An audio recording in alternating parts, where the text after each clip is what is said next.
Tapos ngayon, malalaman ko sila rin palang nasa likod ng aksidente ng nanay ko.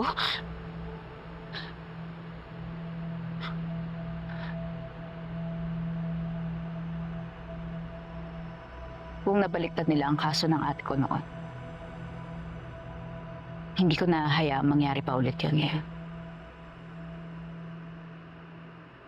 Kukunin ko ang lahat ng mahalaga sa kanila.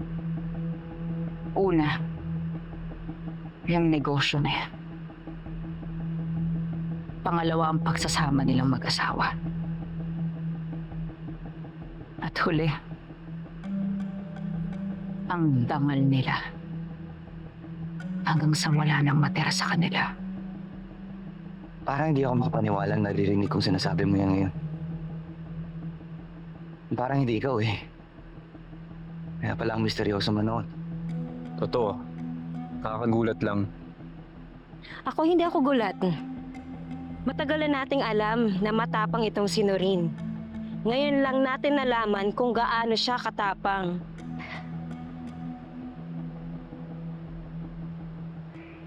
Kasi kailangan kong maging matapang.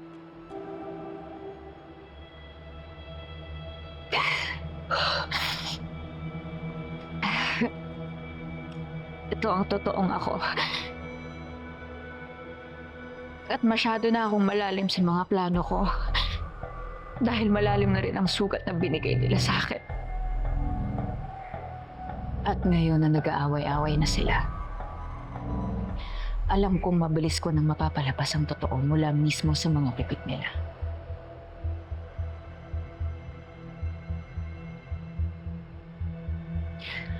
At yung tungkol po sa pag-resign ni Tatay Chief, malapit niya na ho kasing mapatunayan na pinatay ang ate ko. At dahil doon, in-offeran siya ng pera. Initial investigation has come to a conclusion that Helena Alfonso committed suicide. No foul play is recorded. Case closed na agad, sir.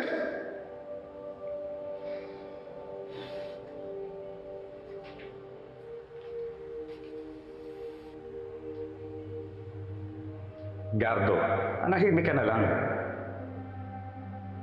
Tanggapin mo na yan. Nang gumana ang buhay niyo ng pamilya mo.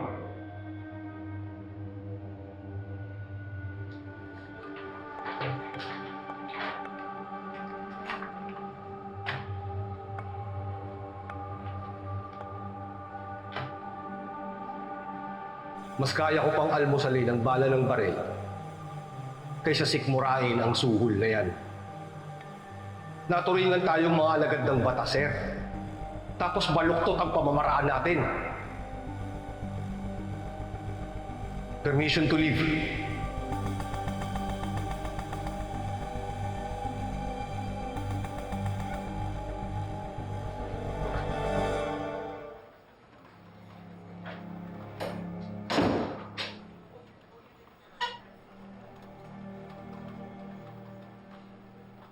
Miss Alfonso?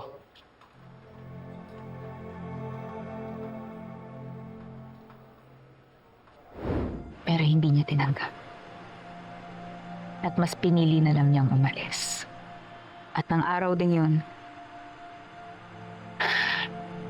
tinulungan niya kami ni nanay at kinupkup sa bahay niyo. Oh, yan ang galing niyo! Hindi niyo kaya magbayad ng bahay! Lumayas na kayo! Umalis kayo dito sa bahay ko! Aling Lusing, huwag niyo naman kaming paalisin. Magbabayad naman po kami ng upa eh. Umalis kayo dito! Layas!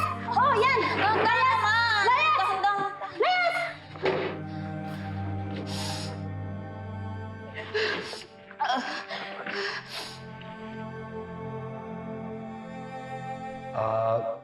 Miss Alfonso?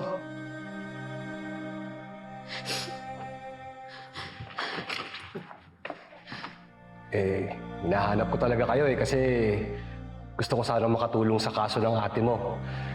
Kaya lang, medyo napaginitan. Oh, Baka sakaling makatulong ako sa ibang paraan. may alam na lang ho ba kayo murang matutuluyan? Okay lang ba sa'yo kung kwarto lang? Apo. Okay. Sige. Pasok! Thank you. Pasensya na ha, maliit lang yung bahay namin pero maayos naman yung kwarto ron sa taas. Pwede kayo ron ni Aling Eva. Maraming salamat po talaga, ha? Ito nga pala ang labidabs ko, si Charing. Ang anay ko, si Nigoy.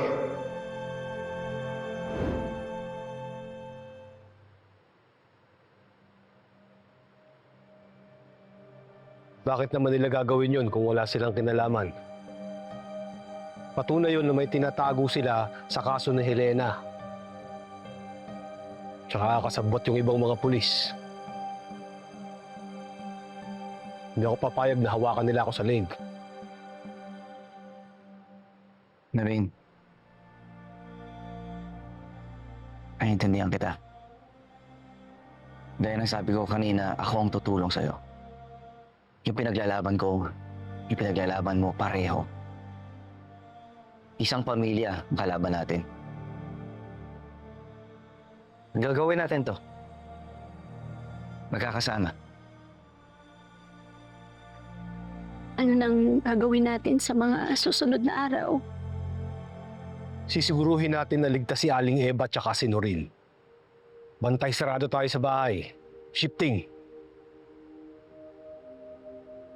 Tatay Chief, maraming salamat po. Pero masyado na po yung matrabaho para sa inyo. Pwede naman kami kay Ana sa Ahon Pinay eh. Alam mo, kung nakita ka nila sa bahay, makikita ka nila kahit saan. Mas mabuti nang malapit ka sa amin para mabantayan ka namin ng maigi. Noring, magbabantay kami sa inyo. Patay sa amin kung sino man ang magtatangkang saktan kayo ni Nanay Eva. Pero... Wala nang pero-pero, Noreen. Poprotektahan ka namin.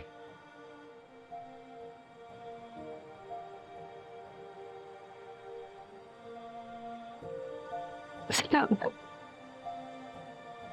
Maraming salamat.